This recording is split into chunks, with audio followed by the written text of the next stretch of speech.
Yes. All right, just since a few others confirmed, waiting 1 or 2 minutes.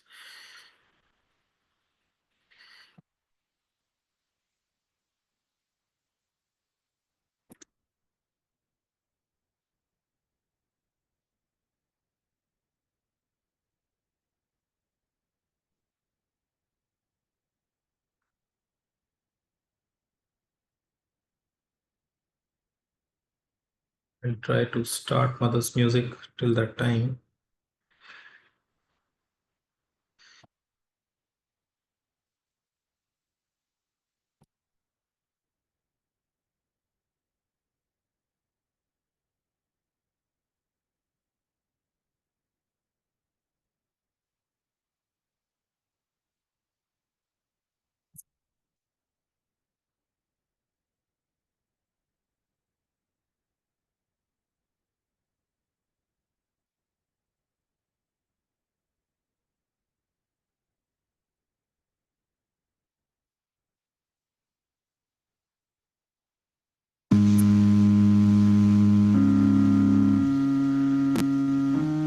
Is the music audible?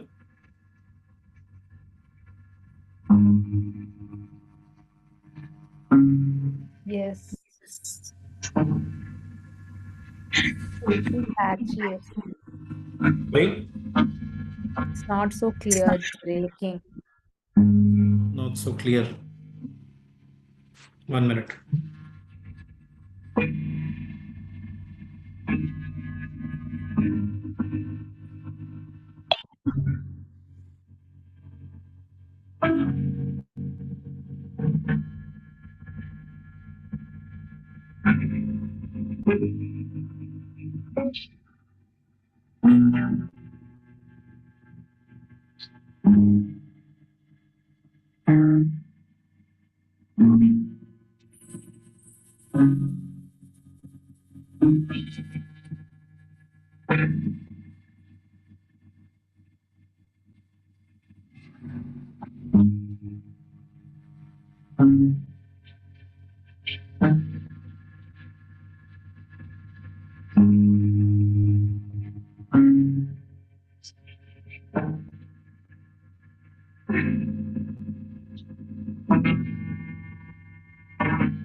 Is my voice coming clearly now?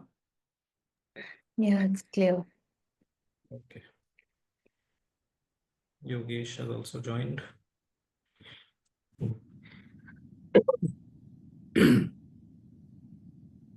So we had read yesterday till the second paragraph. I'll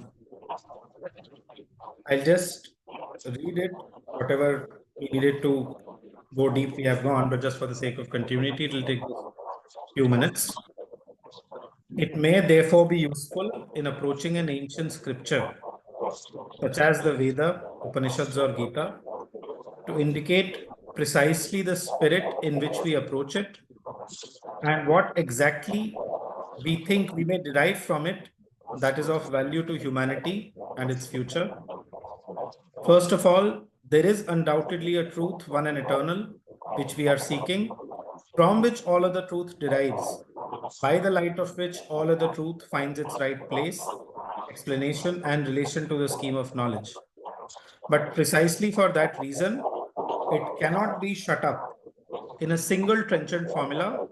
It is not likely to be found in its entirety or in all its bearings in any single philosophy or scripture or uttered altogether and forever by any one teacher, thinker, prophet, or avatar.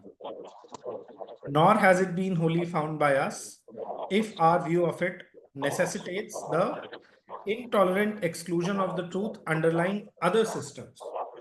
For when we reject passionately, we mean simply that we cannot appreciate and explain. Secondly, this truth, though it is one and eternal, expresses itself in time and through the mind of man. Therefore, every scripture must necessarily contain two elements: one temporary, perishable, belonging to the ideas of the period and country in which it was produced; the other, eternal and imperishable, and applicable in all ages and countries. Moreover, in the statement of the truth, the actual form given to it, the system and arrangement, the metaphysical and intellectual mold, the precise expression used must be largely subject to the mutations of time and cease to have the same force. For the human intellect modifies itself always, continually dividing and putting together, it is obliged to shift its divisions continually and to rearrange its syntheses.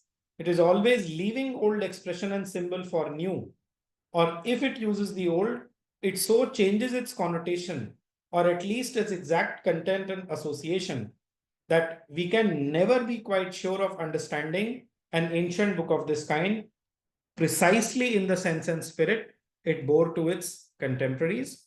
What is of entirely permanent value is that which, besides being universal, has been experienced, lived, and seen with a higher than the intellectual vision. So, um, the last sentence जो था, I tried to give the example of both Sri Aurobindo and Mother, how both of them practiced the yoga of the Gita and reached the realizations through it, experience through it. Mother's case, she was given this key by the Bengali gentleman who gave her the book, the suggestion that take the Krishna of the Gita as the divine within you, right? As to this divine within you, I had referred to three shlokas from the Gita, 10.20, 15.15, and 18.61. 18.61 is the most famous among these. Ishvaraha sarvabhutanam hriddeshe Arjuna tishtati. That is the first half of it. The Lord is established in the heart of all creatures, O Arjuna, right? And with regard to Sri Aurobindo, he says in one of his letters, I practiced the yoga of the Gita and meditated with the help of the Upanishads, right? And the Uttar Para speech का मैं कल link देना भूल गया. I'll put it today. Maybe Yogesh was able to find it in any case. Uttar Para speech. Yeah. The vision that he describes there in the Uttarbara speech of Sri Krishna and everything, that is summed up in two verses, two words in the Gita, verse 7.19, Vasudevaha Sarvam. All is Vasudeva, without exception, right? So with just this little sort of background, we'll continue. Please somebody else read, because then I'll try to go through every sentence. It's not fair that I just keep reading. So anybody who would like to read can read the third paragraph. Then we'll go in depth in it. Anybody? Yogesh, would you like to read? He is not there, it seems. Archana ji, I guess. I'm actually Yogesh? in the car driving and it's Acha, raining. no So problem. No if I could problem. request somebody else. No problem. Arora ji, would you read, please? नहीं. ठीक है. Archana ji, please go ahead. I hold it therefore of small importance to extract from the Gita its exact metaphysical connotation as it was understood by the men of the time, even if that were accurately possible. That is not possible. That it is not possible is shown by the divergence of the original commentaries which have been and are still being written upon it. For they all agree in each disagreeing with all the others. Each finds in the Gita its own system of metaphysics and trend of religious thought, nor will even the most painstaking and disinterested scholarship and the most luminous theories of the historical development of Indian philosophy save us from inevitable error. But what we can do with profit is to seek in the Gita for the actual living truths it contains, apart from their metaphysical form, to extract from it what can help us or the world at large, and to put it in the most natural and vital form and expression we can find that will be suitable to the mentality and helpful to the spiritual needs of our present day humanity. No doubt in this attempt, we may mix a good deal of error born of our own individuality and of the ideas in which we live, as did greater men before us. But if we steep ourselves in the spirit of this great scripture, and above all, if we have tried to live in that spirit, we may be sure of finding in it as much real truth as we are capable of receiving, as well as the spiritual influence and actual help that personally we were intended to derive from it. And that is, after all, what scriptures were written to give. The rest is academical disputation or theological dogma. Only those scriptures, religions, philosophies, which can be thus constantly renewed, relived, their stuff of permanent truth, constantly reshaped and developed in the inner thought and spiritual experience of of a developing humanity, continue to be of living importance to mankind. The rest remain as monuments of the past, but have no actual force or vital impulse for the future. So, as usual with him, a lot of power and force and content packed into it. We'll try to um, disengage from the text whatever we can, right? So I hold it therefore of small importance to extract from the Gita its exact metaphysical connotation as it was understood by the men of the time, even if that were accurately possible.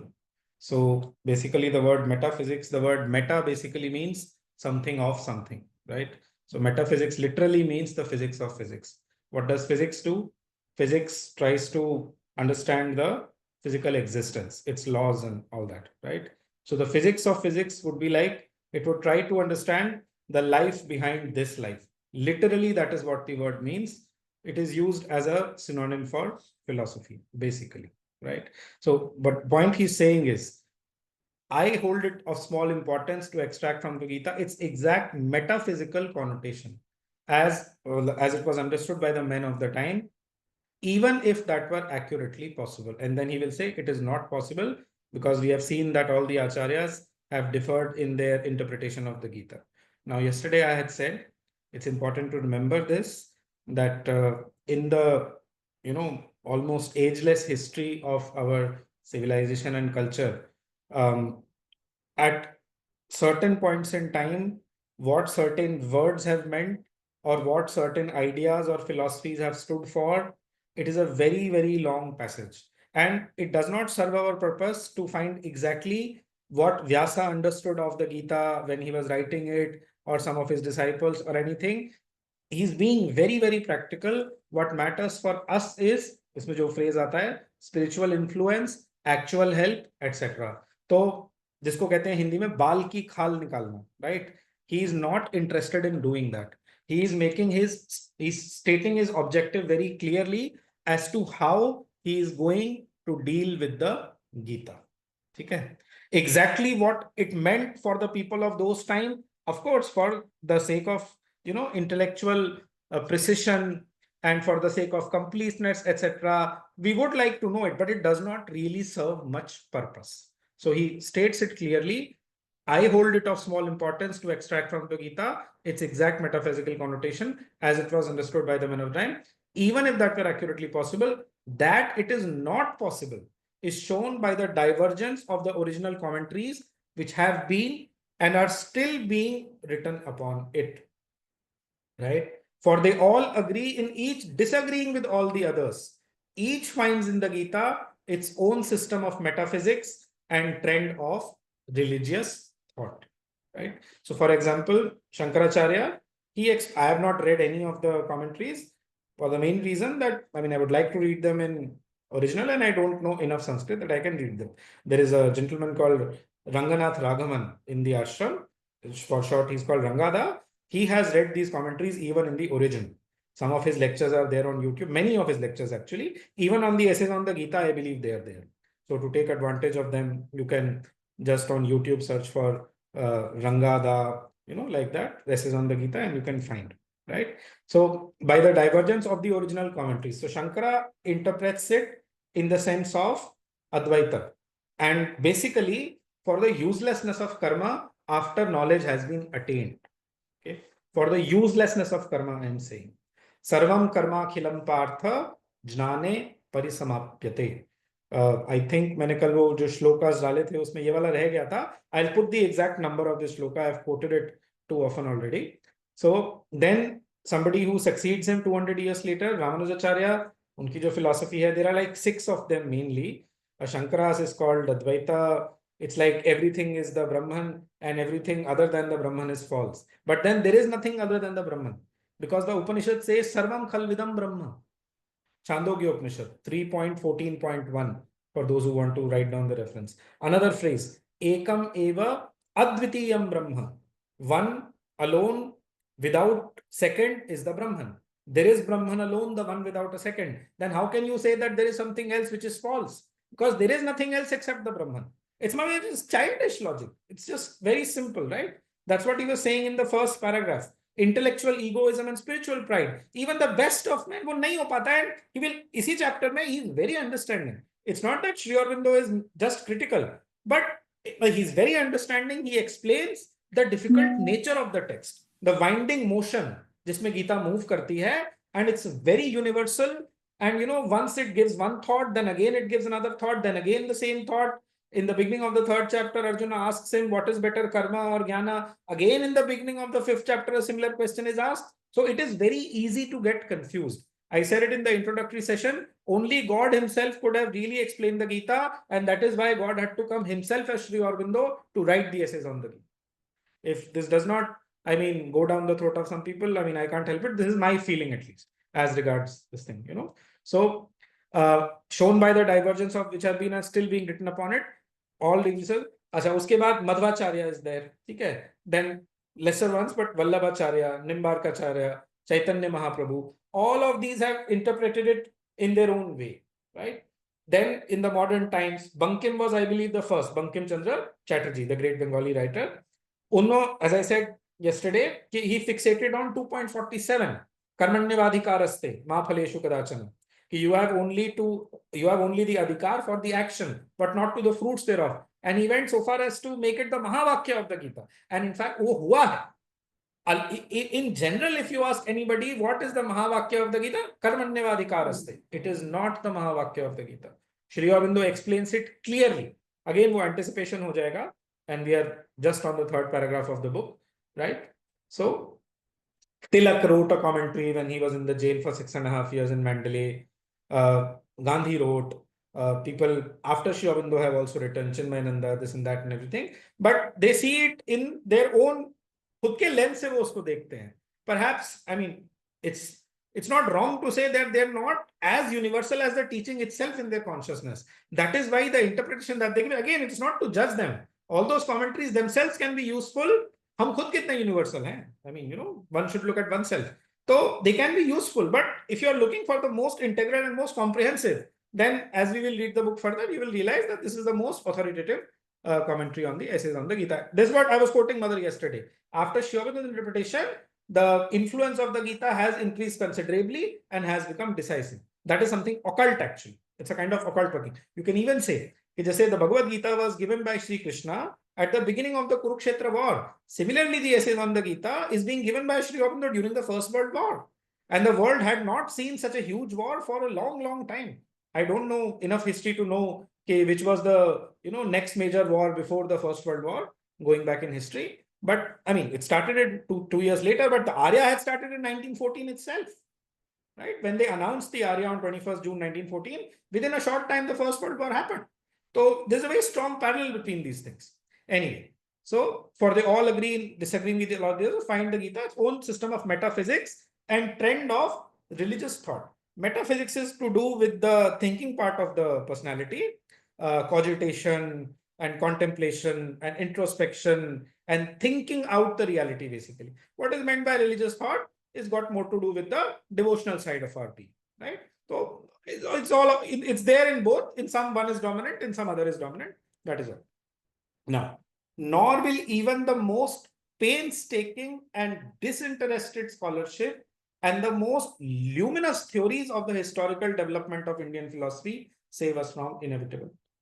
It's a very profound sentence कि आप कितना भी कर लो, because first of all it is ageless. उसको how to catch it from the beginning where it is.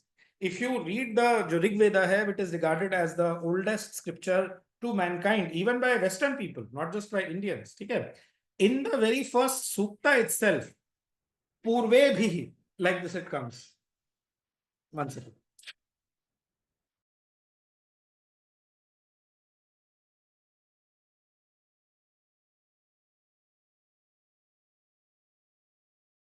In the I'm sorry for the interruption. So in the very first sukta, sukta means set of verses of the Rig Veda, it comes Agnihi purvebhihi rishibhihi idyo nutanairuta. Mane ki O Agni, just as you were dear to the older rishis, in a similar way may you be dear to us and we be dear to you, like that. So they're already referring to the older, and purve the other, the older than the old, like that they are talking. Even in the Gita it will come. Purvaihi purvataram kritam. This comes in the 4th chapter. You should, as a guide for action, you should follow what the older people have done, like that. So basically, what he's trying to say is that even the most painstaking and disinterested scholarship and the most luminous theories of the historical development of Indian philosophy save us from inevitability. आप कितना भी वो philosophy की बाल की खाल निकाल लो, उसकी पूरी history निकाल लो and trace कर लो, it is not going to save you from it. For the simple reason जो पिछले paragraph में बोला था कि the human mind is evolving itself always. उसके नए molds बनते रहते हैं. The mind keeps evolving, the human mind keeps evolving, and to exact और उसका कोई purpose नहीं. ये सब काम उनका होता है. Let's be frank. Those who want to assert their superiority by claiming that I am the one who has finally been able to give the unmistakable explanation of the Gita. And that we read in the sort of the praise of the Gita or the Mahatmya of the Gita from the Bengali writings of Sri Aurobindo, that there can come no such time where he says. Of course, there is an element of sort of Atishayukti in that. But, the Gita is so profound that nobody can claim like this, yes, this is what I have done and this is the final. Right? Even Sri Aurobindo essays on the Gita, it's not that we are supposed to limit ourselves by the four corners of this book's teaching. For day-to-day and moment-to-moment thing, you need your own soul. Obey your soul, it alone has the right to govern your life, as Mother says. All right? So, moving ahead. But what we can do with profit, very, very practical things he's coming to, is to seek in the Gita for the actual living truths it contains. One of the living truths which was shared yesterday was verse 3.9. Okay. Yajnarthat karmanon yatra lokoyam karma bandhanaha. Any action that is not done with a sense of sacrifice to the divine becomes a source of bondage. Now, this is constant practice. When one starts doing it, then one realizes how difficult it is. Right? Several other things. Yat karoshi yadashnasi, offering kaise karna hai, what is the nature of the self, to meditate on that. Acha, by the way, in the 6th chapter, the Gita even tells you how to keep your back straight. Samam kaya shiro grivam, right? Your back, your neck and your head should be in a straight line. Meditation ke usme bataya hua, the hints are there. The book is full of practical hints as to how we can, improve in our consciousness, how we can reach nearer to the divine consciousness, right? So what we can do with profit is to seek in the Gita for the actual living truths it contains. The greatest living truth that it teaches is surrender. Bilkul last mein, 18.66 mein. सर्वधर्मान परित्यज्य, जो हमने बोला था. Just one second. So सर्वम कर्माखिलम partner. Yeah. हाँ. Apart from their metaphysical form. See, Sri Aurobindo is not interested in metaphysics and philosophy for their own sake. Metaphysical is its form, it's the language, it's the thing in which that living truth is clothed, encased. But वही ना कि आम खाना है कि गुठली गिनना है. आम खाना है. You have to take the rasa of that. And you know that ananda which starts coming from within once you start practicing the Gita. In the क्या कहते हैं, 6th chapter, there are almost a set of 10 verses. सुखम आत्यंतिकम यत्तद् बुद्धि ग्राह्यवती इंद्रियम वेत्ति यत्र न चैवायम स्तश्चलति तत्वतः. सुखम आत्यंतिकम, it says, an exceeding bliss. और दुख वियोग ऐसे करके मैं वो डाल दूंगा सारे versus. I'll just make a note of it. The Gita, you know, like it is telling you that you are going to reach this such a state of bliss. Nothing will be able to take away that state of bliss from you. Nothing. Nothing. Right? So, for the actual living truth, apart from the metaphysical form, to extract from it what can help us or the world at large, and to put it in the most natural and vital form. Most natural and vital form. There should be no element of, no sense of, you know, forcing things. That's why all life is yoga. It should be natural. जैसे कल मैं बोल रहा था कि true action is effortless. True action is effortless. It is something which comes naturally. Right? So, natural and vital form and expression we can find that will be suitable to the mentality and helpful to the spiritual needs of our present day humanity. Suitable to our mentality, that is by, you know, the modern language. I mean, if agar hum kalpana karen कि the Veda, Upanishads and the Gita, if Sri Aurobindo had not done this painstaking labor of writing them in such amazing English, will we ever be able to understand those things in the original Sanskrit? Hardly possible, right? So, and helpful to the spiritual needs of our present day humanity. This phrase is also very important, spiritual need. You know, there is an absolute need of the soul for the divine. This is a phrase in one of Sri Aurobindo's letters. एक spiritual need होती. One has to, most of the people, they don't awaken to कि भाई एक spiritual need नाम की भी need है. There are not just physical needs or vital needs or mental needs. There is a spiritual need. And until and unless that need starts getting satisfied, one feels this void inside oneself. In one's heart, there is a very beautiful prayer of Mother. I mean, just quotations are coming, you know, left, right, and center to the mind. I'll share that. It's very, very powerful. Nothing can be more. In fact, probably I can read that one right now. Kitna time? It's just 2031. Okay, let me just, I'll thoda badhta hu, and then probably I'll read that. It's very powerful. It's not worth going ahead without reading it, but okay. Helpful to the spiritual needs of our present day humanity. No doubt in this attempt, we may mix a good deal of error.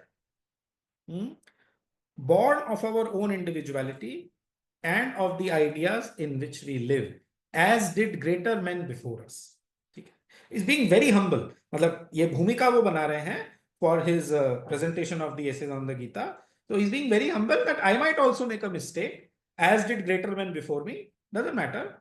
But if we steep ourselves in the spirit of this great scripture, the word important here is spirit.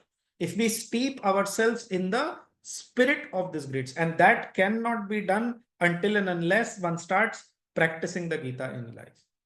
ठीक है?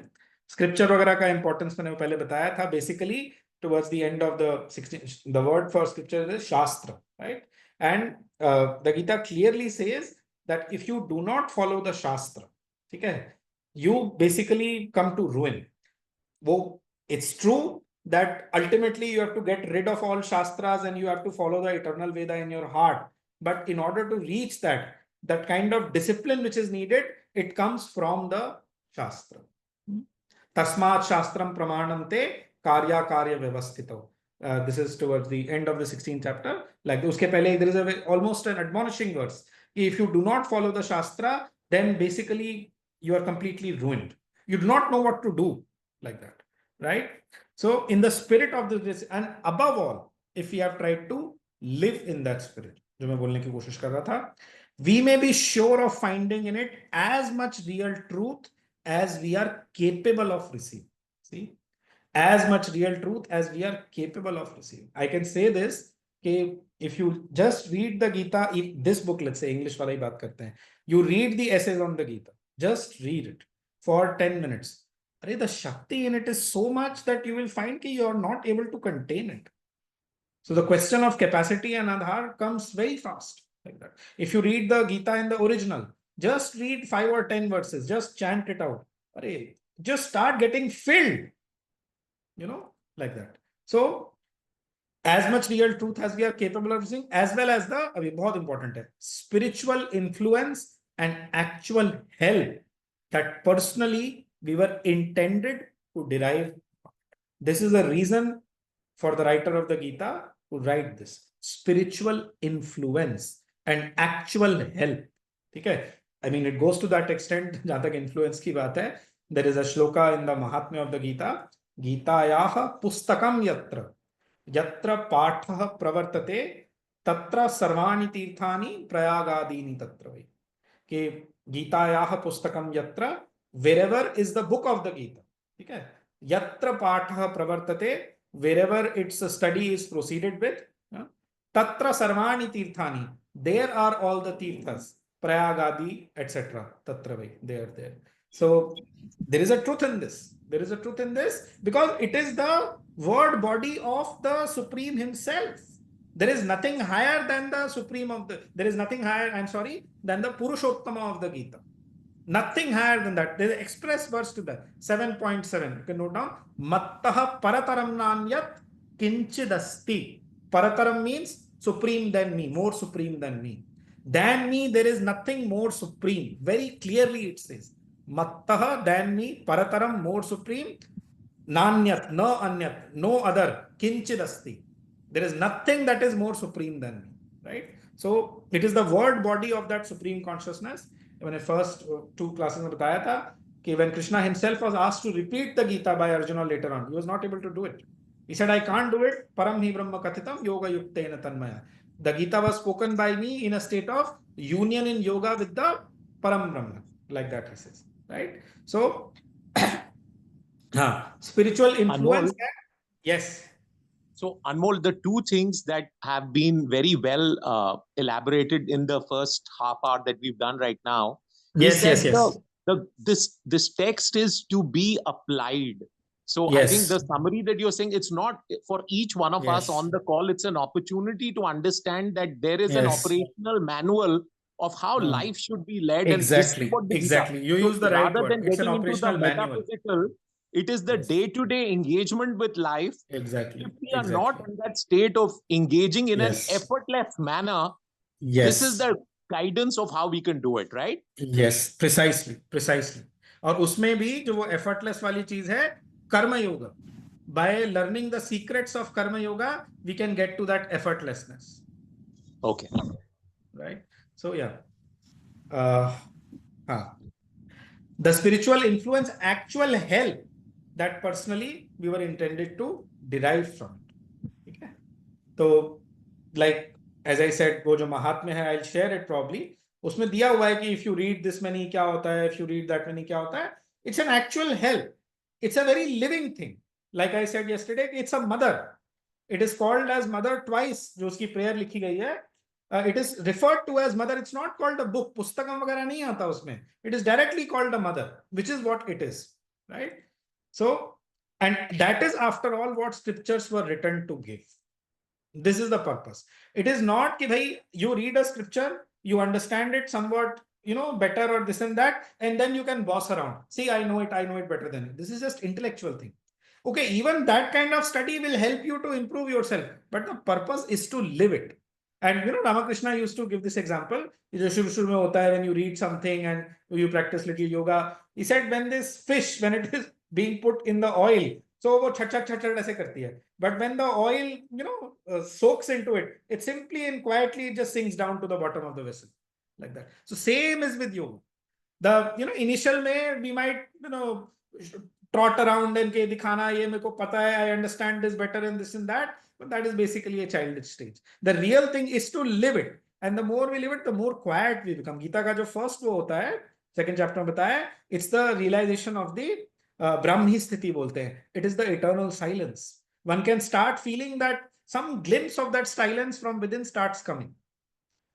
There are beautiful shlokas. I mean, one should get interested eventually, even in the original Sanskrit of the Gita. It is something too precious, something too beautiful, right? So, and the rest is academical disputation or theological dogma, which is unfortunately what happens with a lot of scriptures. Gita के साथ भी हुआ. Academical disputation, theological dogma. कि, you know, as I said yesterday, कि उसको शास्त्र की जगह शस्त्र की तरह यूज किया गया. But it is a shastra. It is supposed to elevate your consciousness by applying it in your life. All right. So only those scriptures, religions, philosophies, which can be thus constantly renewed, relived, their stuff of permanent truth constantly reshaped and developed in the inner thought and spiritual experience of a developing humanity, continue to be of living importance to mankind. The rest remain as monuments of the past, but have no actual force or vital impulse for the future. We can guess some of the things which he is indirectly referring to without naming them. कि मतलब जो religions पुराने हो चुके हैं, just you are sticking to them, and they may have been relevant at the time when they were given. Okay, some partial relevance, some temporal relevance, some things maybe, but since they have not been renewed in the spiritual experience of mankind, they have basically become monuments of the past. Okay, very very clearly, इसमें कोई शक नहीं होना चाहिए किसी. Whereas the Gita उसके बारे में वो बोलेंगे, next paragraph itself he'll say, we might as well read it. Anybody would like to read? We have around 20 minutes, 21 minutes. Every time just Archana ji reads, nobody else reads. Divya ji, would she read? No? Yes, sir. Please read, ma'am. Please read. In the Gita, there is very little from here. In the Gita, there is very little that is merely local or temporal, and its spirit is so large, profound, and universal that even this little can easily be universalized without the sense of the teaching suffering any diminution or violation, rather by giving an ampler scope to it than belonged to the country and epoch. The teaching gains in depth, truth, and power. Often, indeed, the Gita itself suggests the wider scope that can, in this way, be given to an idea in itself local or limited. Thus, it dwells on the ancient Indian system, Bhagavad Gita 1.24. This you can ignore, ma'am. This is the text of the Gita which is being referred to in the essays. यहाँ पे वो है inline डाला हुआ है. You can ignore these. Whenever this kind of thing comes, you can simply ignore that. Okay, sir. And idea of sacrifice as an interchange between gods and men, a system and idea which have long been practically obsolete in India itself and are no longer real to the general humankind. But we find here a sense so entirely subtle, figurative, and symbolic given to the word sacrifice. And the conception of the gods is so little local or mythological, so entirely cosmic and philosophical, that we can easily accept both as expressive of a practical fact of psychology and general law of nature, and so apply them to the modern conceptions of interchange between life and of ethical sacrifice and self-giving as to widen and deepen these and cast over them a more spiritual aspect and the light of a profounder and more far reaching truth. Equally, the idea of action, according to the Shastra, the fourfold order of society, the allusion to the relative position of the four orders or the comparative spiritual disabilities of Shudras and women seem at first sight local and temporal, and if they are too much pressed in their literal sense, narrow so much at least of the teaching, deprive it of its universality and spiritual depth, and limit its validity for mankind at large.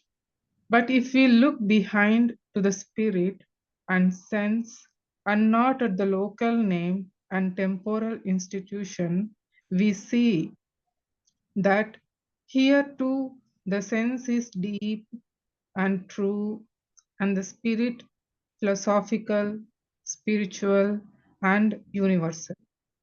By Shastra, we perceive that the Gita means the law imposed on itself by humanity as a substitute for the purely egoistic action of the natural and regenerate man, and a control on his tendency to seek in the satisfaction of his desire the standard and aim of his life.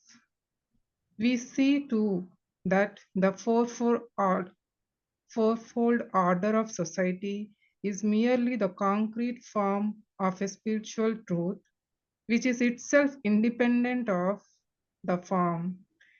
It rests on the conception of right works as, as a rightly ordered expression of the nature of the individual being through whom the work is done.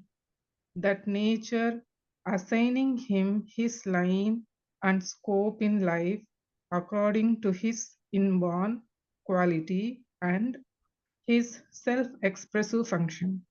Since this is the spirit in which the Gita addresses its most local and particular instances, we are justified in pursuing always the same principle and looking always for the deeper general truth, which is sure to underlie whatever seems at first sight merely local and of the time, for we shall find always that the deeper truth and principle is implied in the grain of the thought, even when it is not expressly stated in its language. Right. So, I mean, a few things. First of all, the purpose of making everybody read this is basically, okay, reading this text is, connecting with that consciousness of Sri Aurobindo directly. It's like reciting a mantra. Okay. So, I mean, in the session, this is like a very tangible benefit which can be experienced.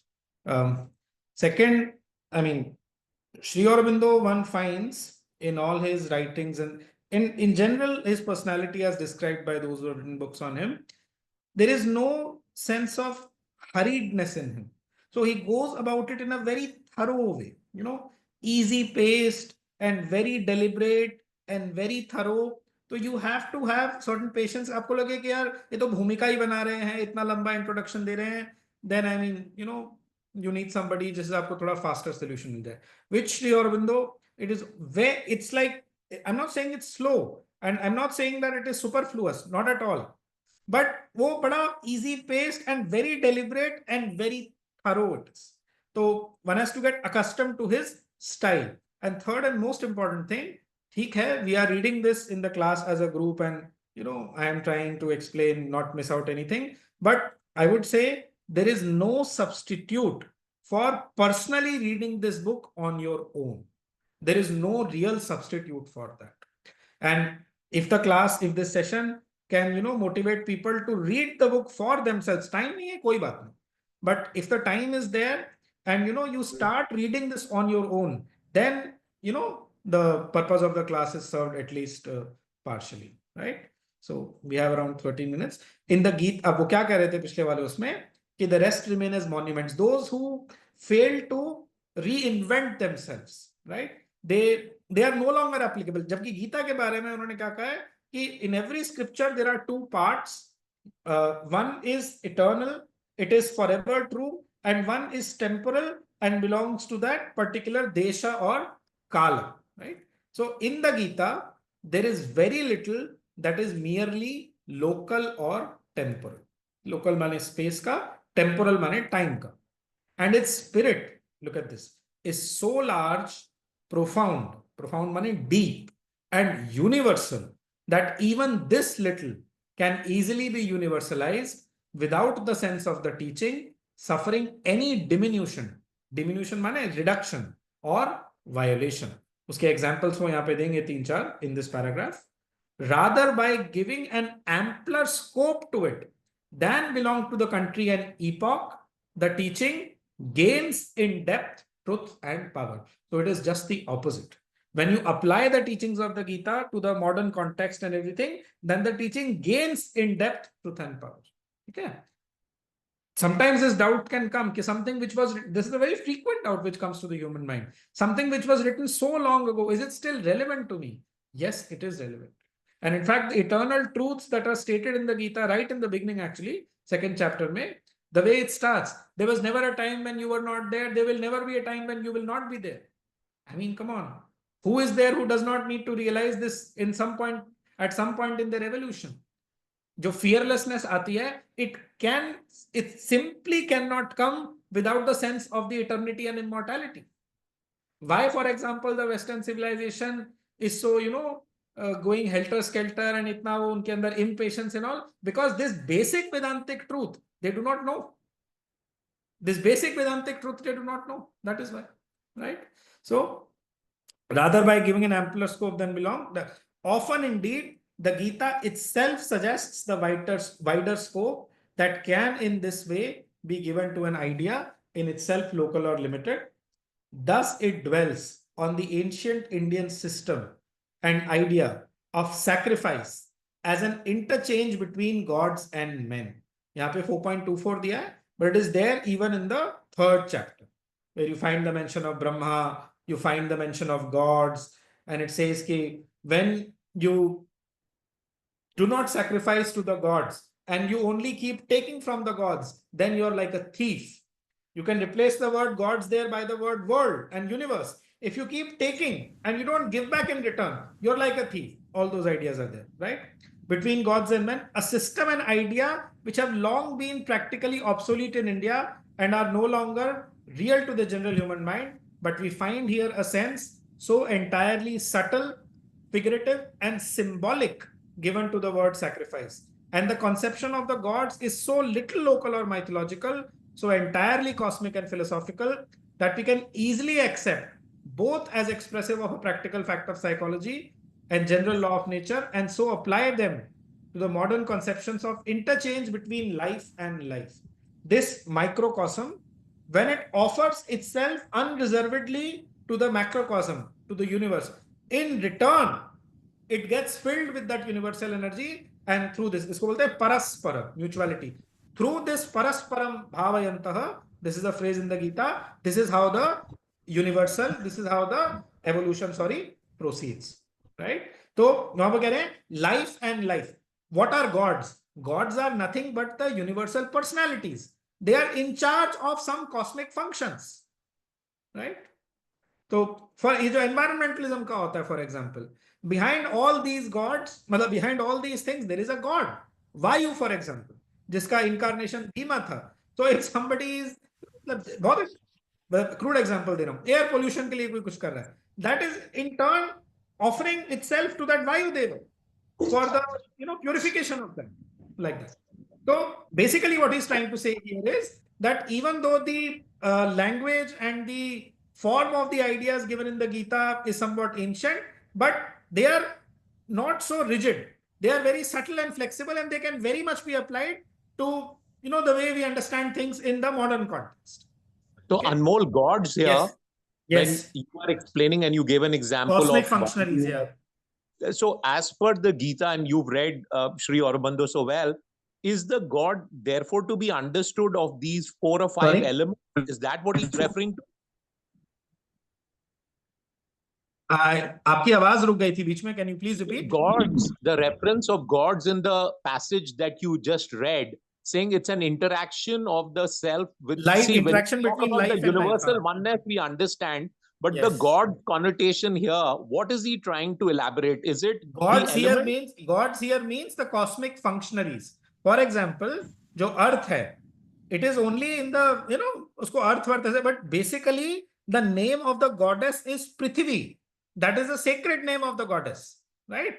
तो when you are, let's say, मैं जब air pollution का example बोल रहा था, जैसे वो eco conservation वाली चीज जो करते हैं, it is basically to, I mean, protect mother earth and to do that. तो it's like that. वो यहाँ पे cosmic functionaries की बात हो रही है. What is meant by gods here is basically the cosmic functionaries. All of them, Brahma, Vishnu, Mahesh at the highest level, Sattva, Rajas, Tamas, like that, and then all the cosmic functionaries basically. That's what it means. So it's not just limited to the elements of earth, water, not No. just Everything. elements. It includes the I have Brahma tried to give and an example which is near to us, but it means all the gods from the whole hierarchy, because all these are including part of Ganesha, the for universal example. working, and they are all cosmic functionaries. Including a god like I'm in Pune here, they all kind of pray to Ganesh. So Ganesh being the first god that you're supposed to pray, Certainly, it includes them. Okay, certainly, fair including, yes, including. When you are trying to be wise, you are serving Ganesha. He is the god of wisdom in a certain way. Thanks. When you are trying to remove obstacles from other people's life, you are actually serving Ganesha. He is the Vignaharta, like that. I mean, this is the way things have to be understood. Okay. All right. So entirely, ये पूरा very long sentence. So applied them to the modern conceptions of interchange between life and life, and of ethical sacrifice and self-giving, as to widen and deepen these and cast over them a more spiritual aspect and the light of a profounder and more far-reaching truth. Now, ये एक idea. Second, the idea of action according to the Shastra, जो मैं बोल रहा था, 16th chapter के end की तरफ है. I'll try to put the exact words over here in the group later on. What is next? The fourfold order of society. This is mentioned in the 4th chapter. Chatur Varnyam Maya Sritam, Krishna says. The fourfold order was created by me, he says. Okay. The allusion to the relative position of the 4 orders. This comes in the 18th chapter, when the function of each of these varnas is mentioned. Okay, I'll come to the word varna. Varna literally means color. It simply means the color of your personality. वो होता है, one can see it. It is there to be seen, right? The allusion or the comparative spiritual disabilities of Shudras and women. This shloka is there in the 9th chapter. Striyo Vaishyastada Shudraha te piyanti param gatim. Kim punar brahmanah punya bhakta rajarshayasthatha. कि even the Shudras and women, even they can attain, it says. That even जो है ना उसमें, is referring to that word even, कि वो भी कर सकते हैं. तो जो भी है उससे पता, but why, I mean, it will come. इसमें आएगा आगे जाकर के. We started at around 8:05, so I'm taking that I can go past 9 by around 3 or 4 minutes. ठीक है? These things might seem at first sight local and temporal. Okay? And if they are too much pressed in their literal sense, जैसे some of the people who are hostile to the Hindu culture, they try to always catch upon these things. देखो तुम्हारे यहाँ तो वो caste system है, देखो तुम्हारी तो गीता के अंदर ही लिखा हुआ है, see you are suppressing women, see you are suppressing shudras, untouchability, this, that, all that. They try to fixate on these things and they try to attack the culture and the religion and all that through this. But वो इसको समझा रहे हैं यहाँ पे. If they are too much pressed in their literal sense, narrow so much at least of the teaching, deprive it of its universality and spiritual depth, and limit its validity for mankind at large. When this is done, when we are literal sense, when you are fixating too much on it. too much pressed in their literal sense. Uska literal sense nahi lena hai. You have to understand what it basically means. Okay? Now he's going to. But if we look behind to the spirit and sense, what is the spirit and sense, and not at the local name and temporal institution, we see that here too the sense is deep and true, and the spirit philosophical, spiritual, and universal. We'll try to see how. Okay. By Shastra, what does Shastra mean? Now, very beautiful definition of what Shastra means and why it is relevant for us. Okay. By Shastra, we perceive that the Gita means the law imposed on itself by humanity. किसी और ने नहीं किया है. We ourselves have imposed it.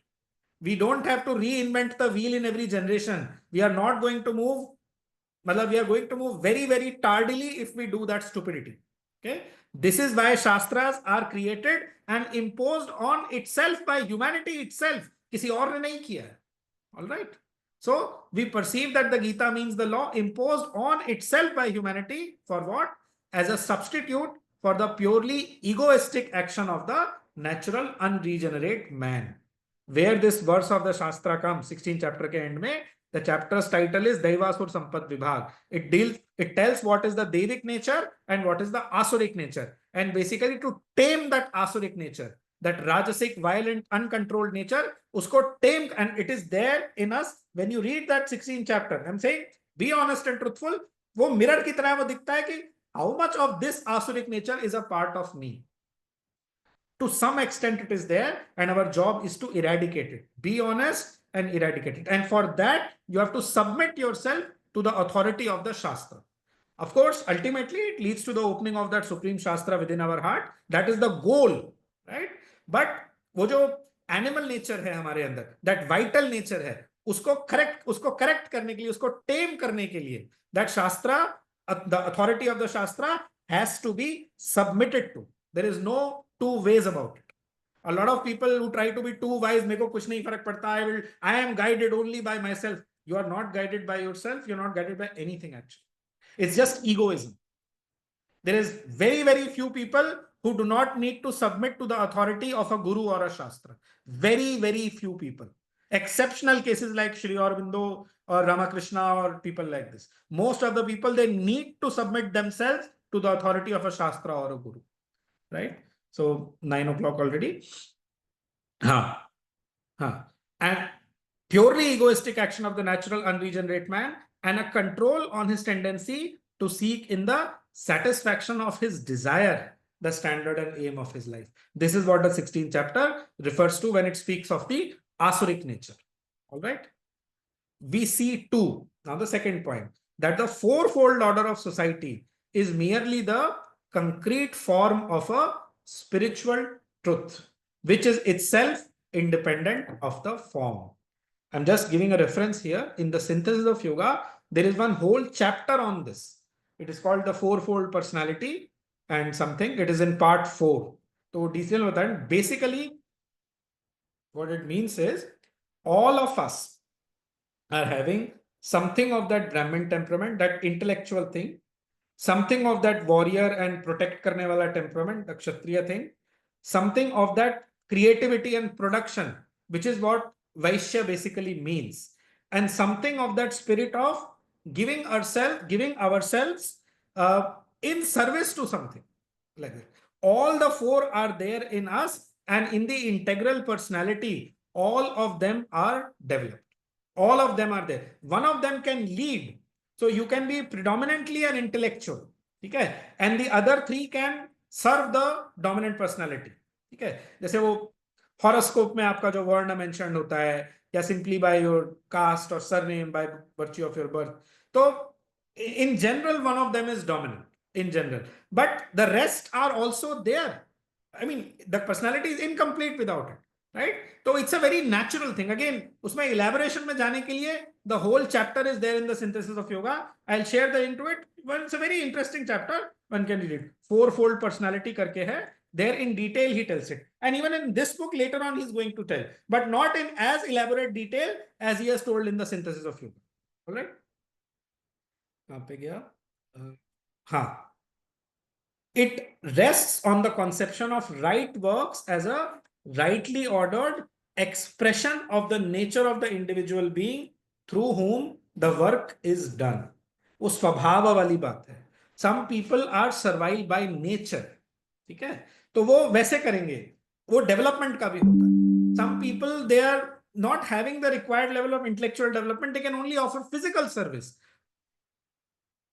I mean, what is called Shudra basically, by offering their energies wholeheartedly, that is how they evolve. And that is what the Gita says. If whatever work comes to your portion, by doing it as an offering to the divine, you attain perfection.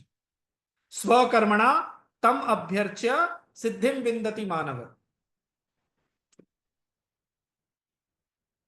The nature assigning him his line and scope in life according to his inborn quality and his self-expressive function. Again, इसके लिए इसमें एक chapter है Essays on the Gita में, स्वभाव and स्वधर्म. I think that is the name of the chapter. उसमें और डिटेल में उन्होंने इस चीज को एक्सप्लेन किया. But basically what it says is, what is your nature? आपका मेनली इंटेलेक्चुअल नेचर है, या आपका मेनली लीडरशिप टाइप का नेचर है, या मेनली आपका क्रिएटिव और प्रोडक्टिव टाइप का नेचर है, या फिर मेनली आपका नेचर है to serve, to facilitate things in that. One has to find this and nourish it consciously. This is what it basically means. Right? 9.4. Huh. Since this is the spirit in which the Gita, जो एक ही point इसमें रह गया था women वाला, ये वाला तो हो गया, कि even today we find that women are not having as much freedom to pursue or to do what they want as men are having. Still, it is a fact of Indian society. So that is what the Gita means when it says कि स्त्रियो वैश्यास तथा शूद्राः तेपि यान्ति परां गतिम्, कि they are bound by that. और जो शूद्र होता है और जो लोअर क्लास में है, the society does not give him that freedom. That is why the Gita uses the word api, te api. It does not say that they are inferior by birth or any such thing. That is not what the Gita means. Later on, the proper explanation will come in this book. Since this is the spirit in which the Gita advances its most, these are its most local and particular instances. Okay? We are justified in pursuing always the same principle and looking always for the deeper general truth, which is sure to underlie what seems at first sight merely local and of the time. Right? This is the superficial view. For we shall find always that the deeper truth and principle is implied in the grain of the thought, even when it is not expressly stated in its language. Right? Basically, what he's trying to assert here is that the teaching of the Gita is universal. There is nothing in the teaching of the Gita which is narrowing or which is merely temporal or which is merely local. It is a universal teaching. And most of the teaching of the Gita is applicable for all time and in all places, basically. This is what he's trying to assert here as build up for the introduction. अभी इस chapter में तो वो कुछ बस भूमिका बनाएंगे and he will give a basic introduction. Then from the next he'll discuss the disciple, then he'll discuss the teacher, then he'll give you a gist of the core of the teaching. Finally, फिर जो वो आकर के third or fourth essay में something like this, he will start coming to the verses. And first chapters जो verses हैं, he barely will cover them. और nervous breakdown वाला जो part है, maybe we'll refer to that. So what I'm trying to say is he does not deal with the Gita in the manner of the conventional commentator also. कि वो verse लिया, उसको translate किया, फिर उसको एक्सप्लेन किया. It is not Shri Aurobindo's style. He writes free-flowing essays. हालांकि it will be chronological. One should not think that they will not be chronological. The chronology of the verses will be maintained, but you will have to wait till the time he actually starts getting there. It might take 3 or 4 weeks before it reaches that point. Yes, Ji. Yes, sir. Of the 24, which is the chapter which you said is like a summary of what is going to get covered in the first 6 chapters? There are You said 3 chapters. Sorry, say again. You mentioned out of the 24 essays, they in the cover first series, the first 6, and one of these the 24 is a summary. The core of the teaching. The core of the teaching. In series 1, the core of the teaching, I think the 4th or 5th, I don't remember exactly which chapter number, but the chapter ka title hai the core of the teaching. Perfect. Thanks. Even I might say that the 24th essay in this first series, it is called the gist of the Karma Yoga. It is also a sort of summary chapter, but not exactly. अगर आप वैसे चाहते हैं, the chapter title is the core of the teaching in series 1. Thanks. All right. Okay. 9.7. ठीक है. Then we'll just be quiet for half a minute or 1 minute and meet next week.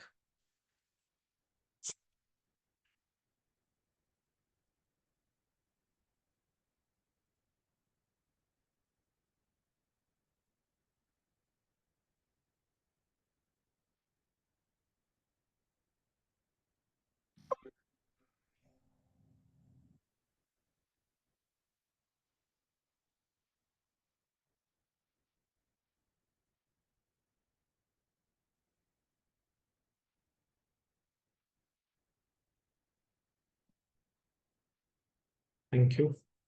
I'll just say this, कि before the next week, Monday, we should try to read the book on our own. At least these first 3 paragraphs, we should read 3-4 times because, see, the text is not easy. I'm not saying this to dissuade or discourage. It's a fact.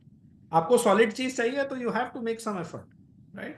So this is the nature of Sri Aurobindo's writings, especially his major books. The previous series that we did of Tarot, that was just small sentences. That was a compilation. But this is real stuff. इसमें मजा बहुत आएगा, but initially that little patience will be needed. Otherwise, one can lose patience fast also. So, if you have the time, then please start reading. वो तो mandatory. I'm saying that no matter how much this class is good or this or that, there is no substitute for personally reading this book. Absolutely clear. All right. Anmol, one request. Yes, sir. Because this understanding of the 4 words. Yes. Misinterpretation on these classes, and this, I mean, even in Mahabharat, Karan kind of gets exposed to it because he isn't allowed to be a warrior. So this essay which he's elaborated, that's what he's saying, the inborn nature. उसका जो inborn nature था, that was that of a Kshatriya.